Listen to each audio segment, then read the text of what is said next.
Shalom, puji Tuhan, sahabat Community of Miracle dimanapun saudara berada. Kita boleh ada di hari yang kedua di dalam bulan Februari ini. Dan saya percaya kita semua bisa menikmati hidup. Puji Tuhan pagi hari ini sebelum kita melakukan semua aktivitas kita, mari kita berdoa dan membaca firman Tuhan. Terima kasih Tuhan Yesus buat anugerah Tuhan, kasih Tuhan yang begitu luar biasa atas kehidupan kami. Engkau selalu memperhatikan kami dan memperdulikan kami. Engkau tidak pernah membiarkan kami. Dan kami percaya ketika kami berada di lembah-lembah kekelaman, Engkau dan tongkat-Mu selalu menyertai hidup kami. Terima kasih, berkati kebenaran firman Tuhan pagi hari ini dan kami akan membacanya dalam nama Yesus. Haleluya, amin, puji Tuhan.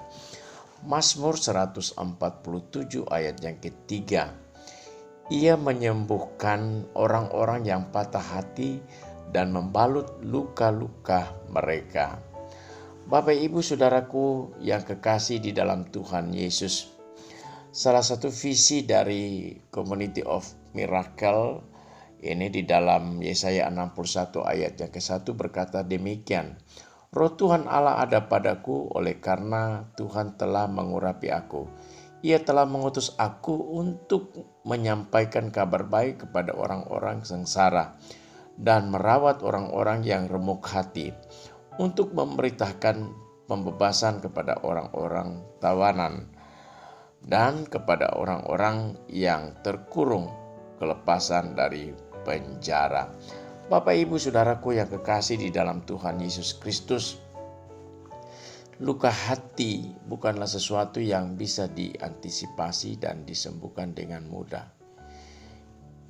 Jika tidak diolah atau dikendalikan dengan benar, luka hati bisa mempengaruhi kondisi fisik dan mental seseorang.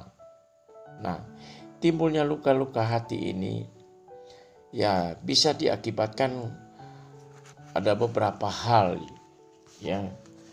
Anak-anak sering mengalami luka hati karena dibully, ditolak, diolok-olok oleh teman-teman sekelasnya. Juga ada kejadian-kejadian yang membuat seorang istri sakit hati ya. Contoh seperti suaminya bunuh diri dan itu menyebabkan trauma yang begitu dalam bagi seorang istri. Nah, juga ada karena perceraian ya, dan ini menimbulkan luka hati yang mendalam dan banyak hal lagi ya yang dialami oleh seseorang. Nah, kita sadari bahwa di dunia ini banyak sekali orang yang mengalami ya luka-luka hati ya. Mereka mengalami tekanan-tekanan itu ya. Dan luka hati itu memiliki efek ya. Yang pertama, secara fisik ya, seseorang yang ketika mengalami luka hati sesak dadanya sesak ya. Saat seseorang mengalami luka hati, sistem saraf tubuh akan bereaksi dan muncullah perasaan tidak nyaman seperti munculnya rasa sakit di dada. Nah, kondisi ini begitu ya tidak mengenakan ya. Sebagian orang ya juga menganggap bahwa apa yang dialami ini seperti sakit jantung ya, serangan jantung ya, padahal tidak, itu karena efek itu ya, efek daripada sakit hati. Juga ada depresi dan kecemasan ya. Jadi munculnya sakit hati itu seseorang mengalami penurunan motivasi ya, tidak suka melakukan hal-hal yang benar ya. Jadi hidupnya tidak stabil ya. Kemudian karena itu dia tidak suka lagi makan ya, makanya itu mempengaruhi berat badan ya. Kemudian ada juga yang karena sakit hati akhirnya melepaskan di soal-soal makan sampai terjadi obesitas ya, kegemukan ya. Jadi semua efek-efek ini mempengaruhi saraf-saraf ya tubuh kita, sakit kepala, sakit perut ya, dan akhirnya menurunnya kondisi tubuh. Bapak Ibu, kita tahu bahwa ya apa yang kita alami sebenarnya bukan hanya kita. Yesus sendiri pernah mengalami ya apa yang kita alami sekarang ini. Di Yohanes 1 ayat 11 mengatakan bahwa ia datang kepada milik kepunyaannya, tapi orang-orang kepunyaan itu tidak menerimanya. Ini sesuatu yang menyakitkan ya, yang ditolak ya. Jadi penolakan ini membuat seseorang sakit hati ya. Orang yang terdekat ya mengkhianati dia. Yohanes 6 ayat yang ke-71 ya. Yang dimaksudkannya ialah Yudas anak Simon Iskariot, sebab dialah yang akan menyerahkan Yesus.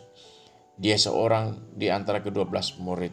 Sahabat dekatnya ya berkhianat ya, menjual Yesus ya. Firman Tuhan berkata di dalam Mazmur 41 ayat 9, bahkan sahabat karibku yang kupercayai, yang makan rotiku, telah mengangkat tumitnya terhadap aku. Jadi keadaan yang kita alami hari ini itu pernah dialami oleh Tuhan Yesus ya, oleh Tuhan Yesus. Itu sebabnya ya Tuhan Yesus menasihati kita melalui Petrus pasal 1 ayat 5. Petrus pasal 5 ayat 1 Petrus 5 ayat 7. Serahkanlah segala kekhawatiranmu kepadanya, sebab ia yang memelihara kamu. Ya, jadi kita menyerahkan segala sesuatu kepada Tuhan. Nah, Bapak Ibu Saudaraku yang kekasih di dalam Tuhan Yesus, ini menjadi satu misi daripada Community of Miracle, di mana kita mau supaya kita bisa menolong orang-orang yang mengalami ya sakit hati, karena itu sangat mempengaruhi secara psikologi dalam kehidupan seseorang. Kita harus berusaha untuk melepaskan mereka, mengangkat mereka dari keadaan itu. Ulangan 31 ayat 6 berkata demikian, kuatkan dan teguhkanlah hatimu, janganlah takut dan janganlah gentar karena mereka, sebab Tuhan Allahmu dialah yang berjalan menyertai engkau. Ia tidak akan membiarkan engkau dan tidak akan meninggalkan engkau. Percayalah bahwa Tuhan tidak akan membiarkan kita. Dia akan selalu bersama-sama dengan kita. Yakobus 1 ayat 13 berkata, apabila seorang dicobai, janganlah ia berkata pencobaan ini datang dari Allah, sebab Allah tidak dapat dicobai oleh yang jahat, dan ia sendiri tidak mencobai siapapun. Jadi mari jangan menyalahkan Tuhan, jangan menyalahkan siapa-siapa, tapi biarlah kita datang kepada Tuhan. Yesaya 41:10, janganlah takut sebab aku menyertai engkau, janganlah bimbang sebab aku ini Allahmu. Aku akan meneguhkan, bahkan akan menolong engkau. Aku akan memegang engkau dengan tangan kananku dan membawa kemenangan. Puji Tuhan, pengharapan-pengharapan yang kita miliki, biarlah kita terus hidup di dalam Tuhan. Biar kita datang kepada Tuhan. Mazmur 147 ayat 3 berkata, ia menyembuhkan orang-orang yang patah hati dan membalut luka-luka mereka. Percayalah, ketika kita mengalami luka hati, datanglah kepada Tuhan. Serahkan semua beban kita kepada Tuhan. Jangan ambil alih semua masalah itu, tapi serahkanlah kepada Tuhan. Karena Tuhan akan menyembuhkan orang-orang yang patah hati. Dia membalut luka-luka hati. Puji Tuhan, mari Bapak Ibu yang mengalami masalah, yang mengalami tekanan, yang mengalami persoalan hidup. Kita semua tidak kebal dengan semua persoalan-persoalan itu, tapi biar kita serahkan itu kepada Tuhan. Tuhan memberkati buat firman Tuhan pagi hari ini. Kita berdoa, Tuhan terima kasih. Kami percaya Engkau adalah Allah yang luar biasa. Engkau memperhatikan, mempedulikan setiap orang yang mengalami tekanan, yang mengalami luka hati. Engkau membalut mereka dan menyembuhkan mereka, memulihkan mereka. Terima kasih kami ada di komunitas of Miracle ini, supaya kami bisa saling menguatkan satu dengan yang lain. Hamba berdoa buat semua sahabat-sahabat Community of Miracle dimanapun berada. Biarlah Tuhan memberkati mereka yang ada di luar negeri. Tuhan tolong berkati mereka yang ada di Surabaya, di Bali, di Jakarta, di Malang. Tuhan Engkau memberkati mereka yang ada di Maluku, ada di NTT, ada di Timur-Timur, ada di Papua. Tuhan Engkau menolong dan memberkati mereka yang ada di Halmahera, Tuhan, Jailolo, Tobelo, Ternate.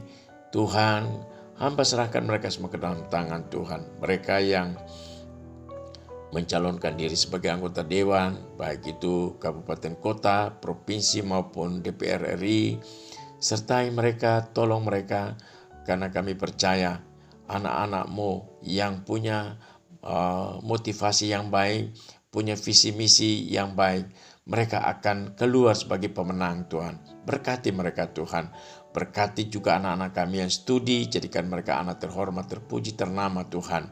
Dan hamba berdoa secara khusus buat sahabat-sahabat yang sakit Tuhan. Engkau jamah, pulihkan mereka yang sakit Tuhan. Haleluya, aku percaya mereka yang mengalami mujizat Tuhan, mereka akan dipulihkan oleh Tuhan. Terima kasih Bapa di surga, berkati pelayanan Community of Miracle ini dari hari ke hari. Hamba-hambamu yang melayani Engkau setiap hari, Engkau memberkati. Kami bersyukur kepadamu Tuhan, dalam nama Yesus, haleluya. Amin, puji Tuhan.